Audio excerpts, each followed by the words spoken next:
حي على الفلاح.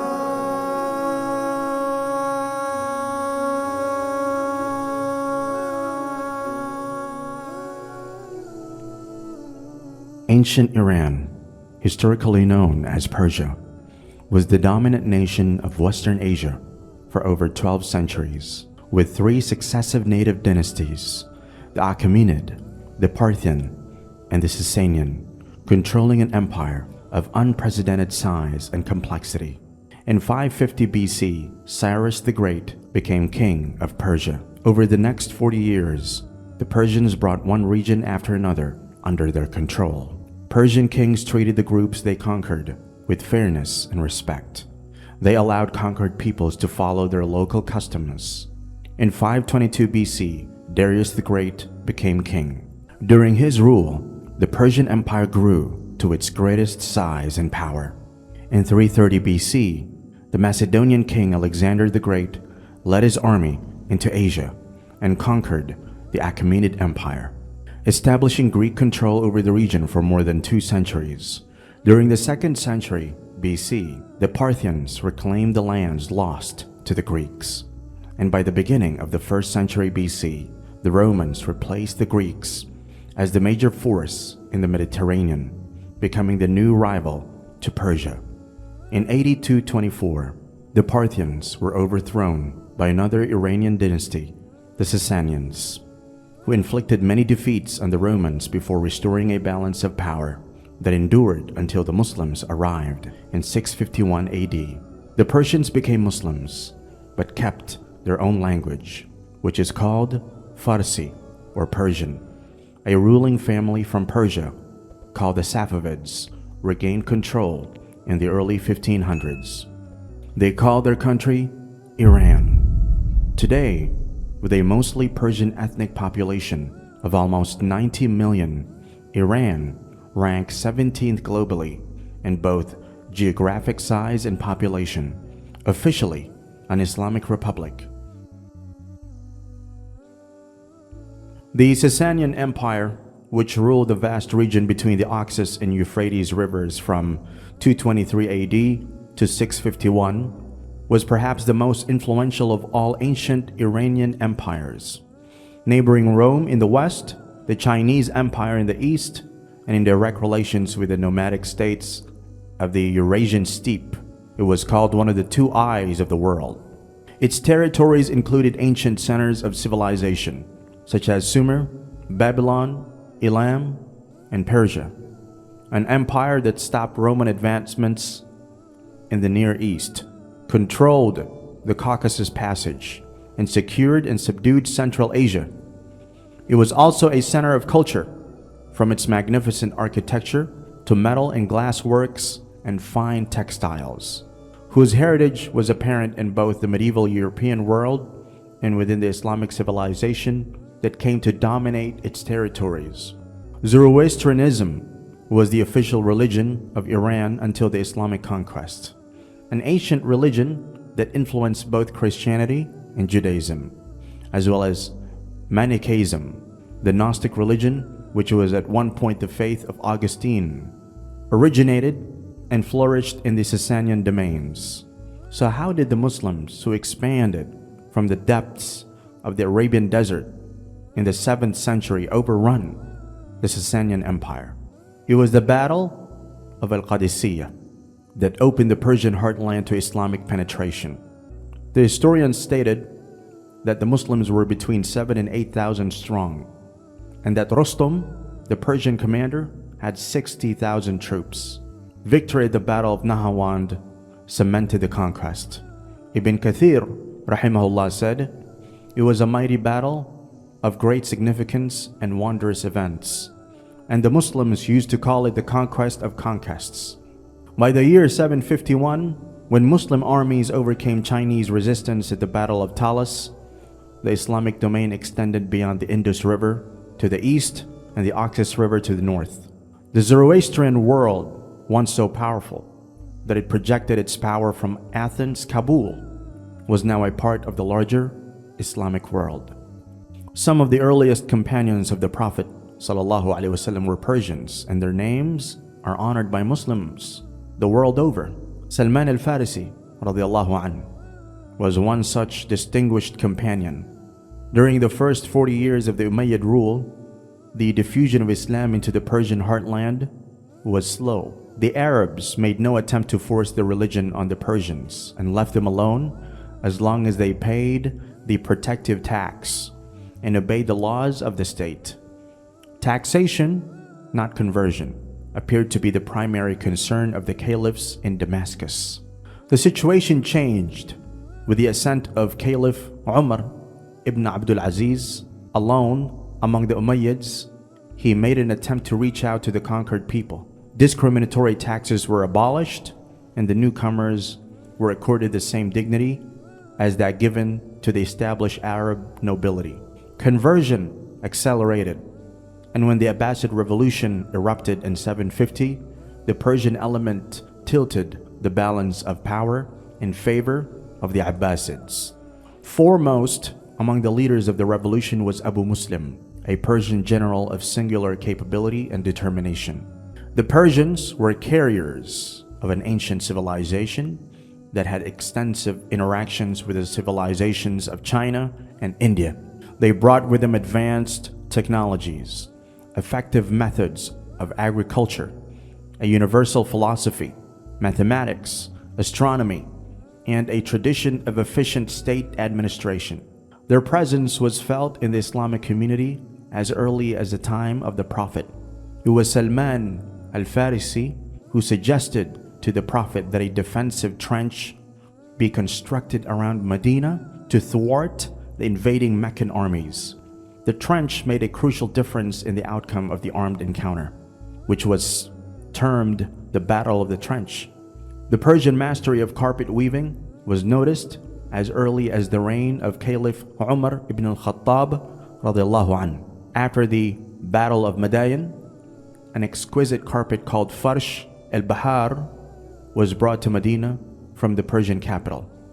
In the following centuries, the caliphs of Baghdad, as well as the Persian dynasties in the outlying provinces, encouraged the art of carpet weaving. The caliphs adopted Persian methods of administration. Persian and Byzantine techniques of construction were used in the Dome of the Rock in Jerusalem, as well as the extensive system of aqueducts built by the Umayyads. Here are a few reasons that contributed to the acceptance of Islam by the Persians over the centuries. 1. The cultural and education superiority of Islam was a lot more attractive to the Persians than Zoroastrianism. Zoroastrianism had been mixed with a Sassanid caste system and had come to present itself as a religion that caters to the nobles. It was only natural then for people to accept Islam over Zoroastrianism if there were no other barriers preventing them. 2. Another reason was military, which of course makes sense in the case of Persia. Although in many regions, even inside Persia, Islam spread without military domination. In other words, the very spirit of Muslim domination and victory was important for the establishment of a kind of cultural and religious superiority. In general, the political defeat of a nation prepares the ground for a change in culture and rituals, again, provided that other conditions are met. 3. Another reason was political. Given the Sassanid government, which supported the Zoroastrian religion, was defeated.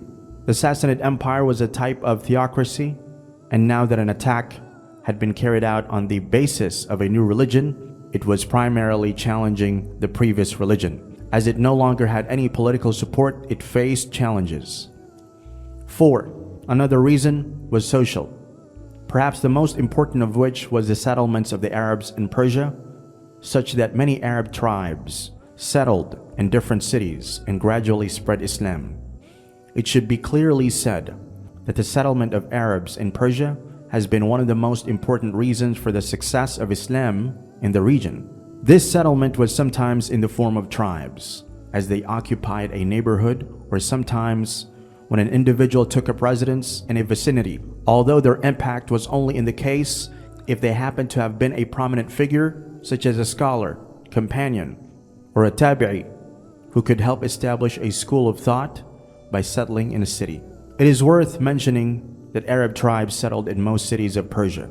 An example of this is the city of Gorgan, where numerous mosques were built during the Umayyad dynasty and were named after tribes. For example, the Mosque of Bajila, situated in the neighborhood of Ali ibn Zuhair, the Mosque of Muharib, the Mosque of Quraysh, the Mosque of Al-Hamra, which was popularly known as the Mosque of Ibn Abi Rafi', the Mosque of Bani Asad, the Al-Ashira Mosque, which was popularly known as Barju Brah Al-Attar, the Al-Mawali Mosque, Khatha'am Mosque, the Hamdan Mosque, the Mosque of Bani Dabha, the Mosque of Al-Azd, the Mosque of Bani Ijl, the Mosque of Taym bin Tha'laba, the Mosque of Bani Sin'an, and so on.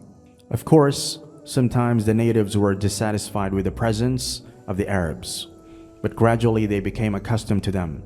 It is related that people of Sogdia would say, "These people have mingled with us, and we have stayed with them, and they have become safe from us, and we have also become safe from them."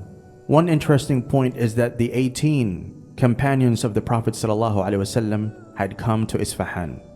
In addition, many Persians in Iraq met the companions of the Prophet. For example, the following reports tells us of a Persian meeting with Ali radiallahu anhu. Dawood bin Sulaiman al-Isfahani said, "I was with my father at the waste disposal site of Kufa when we saw an elderly bald man on a mule that was known as Duldul, and who had people's attention towards him. So I said, 'O father, who is this?' He said, 'This is the king of the Arabs. This is Ali bin Abi Talib radiallahu anhu.'" Since the Rashidun invasion, Islam in any form has consistently held the status of Iran's official religion, except for during a short period in the 13th century, when the Mongol invasion and conquests destroyed the Abbasid Caliphate and smaller Islamic realms before resulting in the establishment of the Ilkhanate. The process by which Iranian society became integrated into the Muslim world took place over many centuries, with nobility and city dwellers being among the first to convert in spite of notable periods of resistance, while the peasantry and the Deccans, land-owning magnates, took longer to do so. Around the 10th century, most Persians had become Muslims. The Islam of Iran was to yield deep transformations within the cultural, scientific, and political structure of Iran's society. The blossoming of Persian literature, philosophy, medicine, and art became major elements of the newly forming Muslim civilization, inheriting a heritage of thousands of years of civilization and being at the crossroads of the major cultural highways, contributed to Persia emerging as what culminated into the Islamic Golden Age. During this period, hundreds of scholars and scientists vastly contributed to technology, science, and medicine, later influencing the rise of European science during the Renaissance. According to Bernard Lewis, Iran was indeed Islamized, but it was not Arabized. Persians remained Persians, and after an interval of silence, Iran re-emerged as a separate, different, and distinctive element within Islam, eventually adding a new element even to Islam itself. Culturally, politically, and most remarkable of all, even religiously, the Iranian contribution to this new Islamic civilization is of immense importance. The work of Iranians can be seen in every field of cultural endeavor, including Arabic poetry, to which poets of Iranian origins, composing their poems in Arabic, made a very significant contribution. In a sense, Iranian Islam is a second advent of Islam itself, a new Islam sometimes referred to as Islam-i-Ajam. It was this Persian Islam rather than the original Arab Islam that was brought to new areas and new peoples. To the Turks, first in Central Asia, and then in the Middle East, in the country which came to be called Turkey and India. The Ottoman Turks brought a form of Iranian civilization to the walls of Vienna. Ibn Khaldun narrates in his Muqaddimah, it is a remarkable fact that, with few exceptions, Most Muslim scholars in the intellectual sciences have been non-Arabs. Thus, the founders of grammar were Sibawayh, and after him, Al-Farsi and Az-Zajjaj.